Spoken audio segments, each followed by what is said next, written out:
Salam, jemaat Tuhan dimanapun kita berada. Selamat hari Jumat untuk kita semua yang terkasih di dalam Tuhan kita Yesus Kristus. Pemberitaan firman Tuhan kita pada hari ini terambil dari Roma 1 ayat yang ke-8 sampai dengan 15. Roma 1 ayat yang ke-8 sampai dengan 15. Dengan judul berikut, Paulus ingin ke Roma.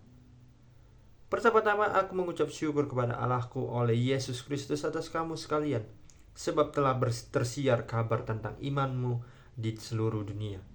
Karena Allah yang kulayani dengan segenap hatiku dalam pemberitaan Injil anaknya adalah saksiku bahwa dalam doaku aku selalu mengingat kamu.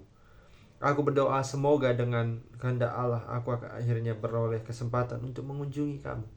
Sebab aku ingin melihat kamu untuk memberikan karunia rohani kepadamu guna menguatkan kamu, yaitu supaya aku ada di dalam antara kamu dan turut terhibur oleh iman kita bersama, baik oleh iman maupun oleh imanku.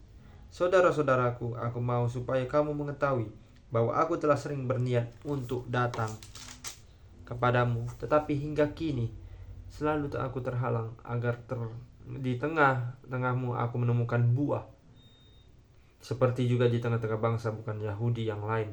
Aku berhutang baik kepada orang Yunani, tetapi maupun kepada orang bukan Yunani, baik kepada orang terpelajar maupun kepada orang tidak terpelajar. Itulah sebabnya aku ingin memberitakan Injil kepada kamu juga yang diam di Roma.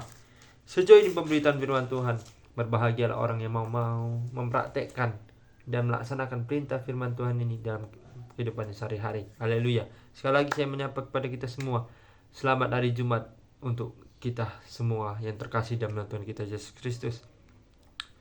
Tema kita pada pemberitaan firman Tuhan hari ini adalah persekutuan yang saling menguatkan. Sekali lagi, persekutuan yang saling menguatkan. Bapak Ibu Saudara yang terkasih dalam Tuhan kita Yesus Kristus, kitab Roma ditulis oleh seorang rasul yang diutus oleh Tuhan, yaitu Rasul Paulus. Paulus itu siapa sih? Kalau kita bisa mengetahuinya. Nah, dalam Roma 1 ayat 1 dikatakan Paulus itu adalah seorang hamba Kristus Yesus yang dipanggil menjadi seorang rasul yang dikuduskan dan untuk memberitakan Injil. Jadi pada ayat yang pertama kita bisa melihat bahwasanya yang menulis surat surat Roma ini adalah Paulus itu sendiri. Paulus sendiri diutus oleh Tuhan, sehingga dia dipanggil Tuhan untuk menjadi seorang rasul untuk memberitakan Injil kemanapun akan dituju dan dikehendaki oleh Tuhan nantinya. Nah, dan pada kali ini dalam pemberitaan firman Tuhan kita ini, Paulus akan pergi ke Roma. Nah, pada judul perikop kita tadi kan adalah Paulus ingin pergi ke Roma. Nah, pada suatu ketika dalam Roma 1 ayat 8 sampai 15 ini, Paulus sendiri menceritakan keinginannya untuk pergi ke Roma. Kota Roma kita tahu berada di dalam, kalau di dalam sekarang itu ada di dalam negara Italia, kota Roma. Tetapi kalau untuk di sekarang ini, Roma itu termasuk adalah jalur untuk supaya jalur pelayaran atau jalur penyebaran Injil begitu. Jadi mengapa dan kenapa Paulus ingin sekali ke Roma? Karena dia ingin sekali memperdayakan jemaat yang ada di kota Roma ini supaya ikut ke dalam kasih Tuhan begitu. Nah, makanya dia menuliskan surat kepada Roma itu yang bertujuan agar dia mampu memperbaiki keadaan. Meskipun ada jemaat Roma yang mempercayai dulunya kepada ajaran sesat, dia hadir untuk mengatasi itu semua supaya ajaran Tuhan yang benar-benar itu nyata, bukan ajaran sesat lainnya. Dan pada akhirnya, kenapa juga Paulus ingin sekali ke Roma, itu adalah juga bukan alasan untuk supaya mereka disadarkan. Dan juga yang kedua adalah ingin melihat jemaat mereka secara langsung. Nah, inilah ada perjalanan awal dari Paulus sendiri. Mengapa dia ingin sekali ke Roma? Dia pertama ingin memberitakan Injil supaya para jemaat itu sadar akan ajaran yang benar dan bukan mengikuti ajaran sesat. Dan yang kedua, Paulus ingin ke Roma sendiri, ingin melihat jemaat Roma secara langsung begitu. Nah, Inilah awal perjalanan dari pekabaran Injil yang disampaikan dari Paulus, yang dari diutus Tuhan kepada Paulus supaya dia menjadi seorang rasul yang bisa memberitakan Injil. Jadi surat Paulus ini ditulis oleh dari 56 sampai 57 Masehi, ditulis oleh Paulus begitu. Jadi surat Roma ini ditulis oleh Paulus pada tahun 56 sampai 57 Masehi. Dan di sini kita belum mengetahui bahwasanya kalau Paulus itu sendiri belum ditangkap. Jadi dia masih diutus oleh Tuhan dan dia berkeinginan supaya pergi ke Roma untuk mengabarkan Injil. Dan ketika di Roma lah baru kita ketahuan apakah dalam pengabaran Injil ini memang banyak orang-orang yang tidak menyukai Paulus sehingga Paulus sendiri akan nanti dipenjara. Tetapi untuk sekarang perjalanan awal setelah Tuhan mengutus Paulus sebagai rasul untuk memberitakan Injil, Paulus tidak ada terkendala sama sekali dalam pergi ke kota Roma. Dia tidak dihalang. Tetapi ketika dia nanti sampai di Roma baru, kita bakalan melihat bagaimana selanjutnya kehidupan seorang Paulus dalam menulis surat yang lainnya yang dikehendaki oleh Tuhan. Bapak Ibu Saudara yang terkasih dalam Tuhan kita Yesus Kristus, Paulus saja berkeinginan untuk ke Roma untuk mengabarkan Injil. Bagaimana dengan kita? Sebagai persekutuan yang kudus, persekutuan komunitas yang saling menguatkan, apakah kita sendiri mau diutus Tuhan untuk mengabarkan Injil?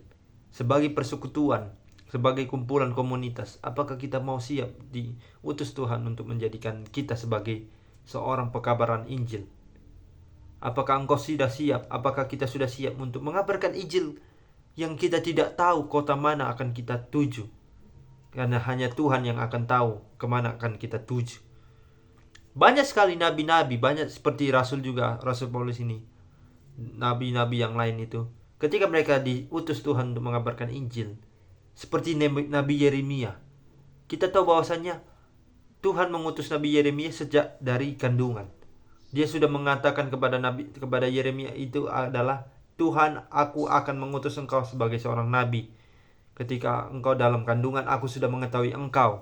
Kita bisa melihat kisahnya dalam Yeremia pasal 1, di mana Yeremia diutus oleh Tuhan. Meskipun dalam kandungan, Tuhan sudah mengetahui bahwasanya ini anak adalah orang yang kudus. Ini anak bisa aku jadikan sebagai seorang nabi yang bisa mengabarkan Injil. Dan terheran-heranlah Nabi Yeremia di sana. Kemanakah aku harus tertuju darimu, Tuhan? Aku tidak tahu mau kemana. Tuhan langsung bilang kepada Yeremia adalah, pergi ke kota itu. Dan Yeremia bilang, aku kan masih muda. Dalam artian, kenapa Yeremia mengatakan demikian? Karena kan masih muda loh Nabi Yeremia diutus Tuhan. Tapi kenapa langsung mengatakan seperti itu Nabi Yeremia kepada Tuhan? Karena dia itu takut kalau dia yang muda ini adalah orang-orang yang gampang sekali untuk dibodohi. Gampang sekali orang-orang untuk dibodohi seperti dia. Jadi menghasut dia dengan gampang dan segala macam. Tetapi Tuhan menjawab apa? Tidak masalah Yeremia. Meskipun engkau muda, aku sudah mengutus engkau dari dalam kandungan.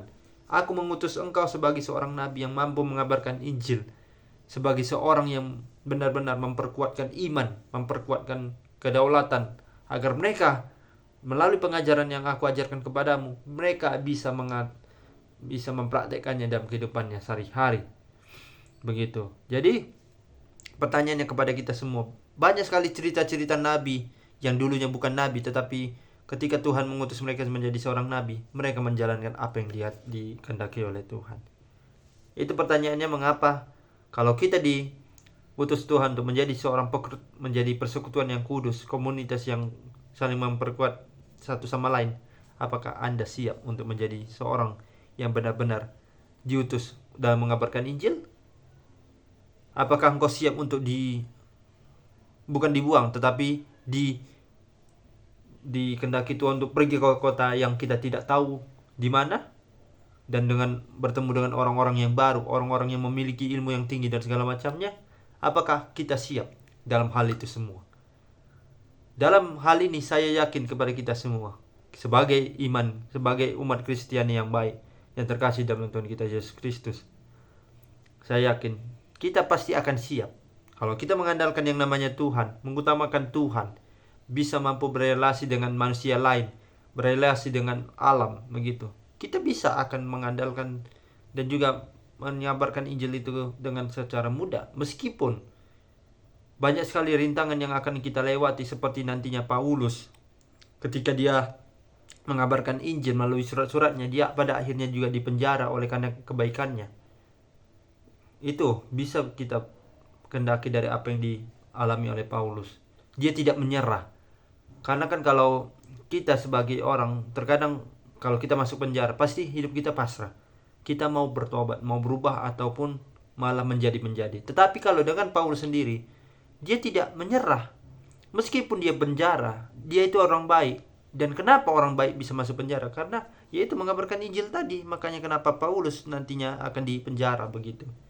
Karena kan terkadang kan sering, ataupun kita bisa melihat bahwasanya orang yang di dalam penjara itu adalah orang-orang jahat. Tetapi kenapa Paulus sendiri, orang yang baik, orang yang diutus Tuhan, malah masuk ke dalam penjara? Karena ada alasan tertentu. Dan alasan tertentu dari Paulus sendiri masuk penjara adalah karena mengabarkan kabar Injil. Nah, itulah konsekuensinya. Setiap apapun yang kita lakukan, apapun yang kita laksanakan, pasti ada resiko dan konsekuensinya. Nah, jadi sebagai persekutuan yang kudus yang saling menguatkan, saya mengajak kepada kita semua untuk berefleksi bersama. Kuatkanlah hatimu, kuatkanlah imanmu. Jangan pernah lepas daripada Tuhan. Utamakan Tuhan dalam dirimu sendiri. Berelasilah dengan manusia lain. Dan kondisikanlah bagaimana supaya bumi ini dikelola dengan baik. Sebagai kita makhluk ciptaan Tuhan yang baik ini. Untuk itu, Bapak Ibu Saudara yang terkasih, ingat, dari kitab Roma ini, pasal yang ke-1 ayat 8-15, inginkanlah diri kita supaya kita dijadikan Tuhan sebagai seorang yang benar-benar mampu mengabarkan Injil dimanapun kita berada nantinya. Dimanapun kita nanti dilempar, dimanapun kita ditempatkan, kita harus menjalankannya sesuai dengan kehendak dan ajaran Tuhan sendiri. Jika Anda menyerah, jika kita menyerah, itu sama saja berarti engkau sama saja ketika sudah Tuhan utus, ketika Tuhan mengirim engkau ke sana, engkau tidak ada persiapan dan segala macamnya, berarti kita tidak bisa disebut sebagai pekabar Injil yang baik dan juga berlandaskan kasih. Untuk itu, Bapak Ibu Saudara yang terkasih, kuatkanlah dan teguhkanlah dalam hatimu. Jadikanlah kita sebagai komunitas Kristen yang saling menguatkan. Jadikanlah kita sebagai komunitas Kristen yang saling kudus dan juga saling berpengertian satu sama lain.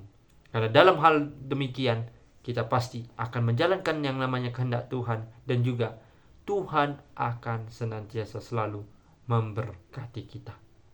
Demikian pemberitaan firman Tuhan.